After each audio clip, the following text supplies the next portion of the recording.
Hello everyone. In this video, we will introduce the use of Modbus RTU on Proculus smart displays operating in slave mode. UnicView Studio now includes a new serial communication option using the Modbus RTU protocol. With this feature, it is possible to integrate the display directly into Modbus networks, sending and receiving data through serial communication in a simple and standardized way, which is very common in industrial automation environments. The configuration starts in the UnicView Studio project. Go to Settings and then Communication Settings to open the Serial Communication configuration window. In this screen, create a new configuration and select which communication port of the display will be used. In this example, we will use port 0. In the protocol field, select Modbus RTU and confirm. After confirming, the specific Modbus configuration screen will be opened. The first parameter to be defined is the role. At the time this video is being recorded, the display can operate only in slave mode. Master mode is not available yet. Next, configure the slave address, the serial communication baud rate, and the data frame, which by default is 8N1. An important point on this screen is the option related to the use of the accessory PAB35, which is the electrical level converter board for RS485 communication. If this accessory is being used, this option must be enabled so that communication works correctly with it. Another important detail is that the display allows only one communication settings configuration per communication port. In other words, each display port can have only one communication configuration associated with it. With the communication configured, the next step is variable mapping in the variable settings screen.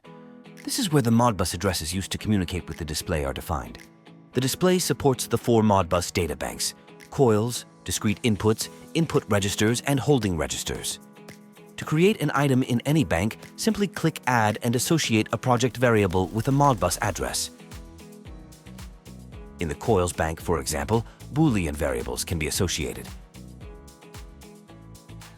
When defining an address, such as address 3, a Modbus coil read or write operation at this address will read or write that variable in the display. If a button in the display project changes this boolean variable, a Modbus read at that address will return 1 when the value is true and 0 when it is false. Likewise, a Modbus write directly changes the state of the variable in the display. In the holding registers and input registers banks, numeric and string variables can be associated. After selecting the variable, it is necessary to define the Modbus address and the protocol type, which defines the data type, such as int16, int32, float, double, and others. It is important to remember that each Modbus address in the input registers and holding registers banks represents 16 bits of data. For this reason, types such as int32 occupy 2 consecutive addresses. This information is automatically shown by the software in the first line of the item, where the starting address and final address indicate how many addresses are being used. The same care applies to text variables. When associating a string, the string length must be configured, defining the maximum number of characters.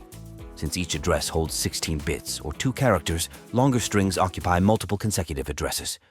Modbus address mapping is the responsibility of the integrator. UnicView Studio does not perform automatic address mapping. The software only warns about address collisions, but still allows compilation if this behavior is intentional. To help visualization, there is a Sort by Address button, which organizes the items by address in ascending or descending order.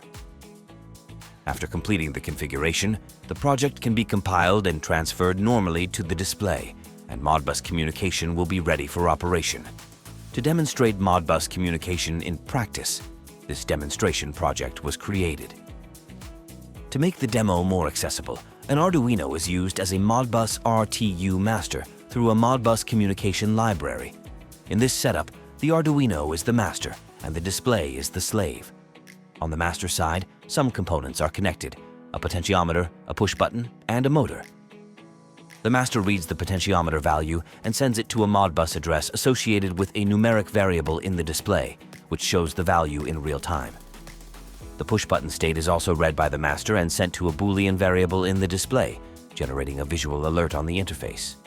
There is also a button on the display screen that changes a boolean variable. The master reads this Modbus address, and when the value is true, it enables the motor control logic.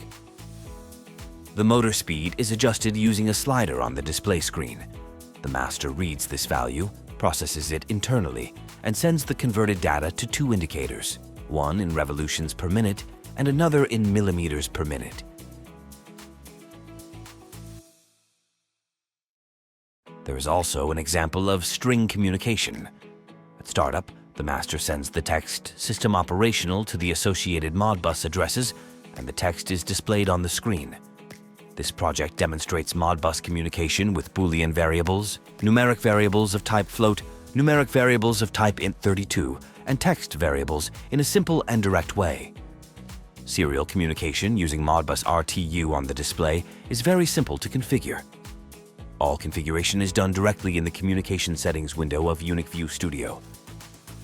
If you have questions about how to create the display project itself, which is developed in UnicView Studio, we provide a series of training videos on YouTube that explain the software step by step. The software is very easy to use and follows a drag and drop concept. You simply drag components onto the screen, associate variables, and build the graphical interface. With this approach, it is possible to create screens, map variables, and perform serial communication in a simple, fast, and efficient way. If you have any questions or need more information, please visit our website and contact us. Thank you for watching.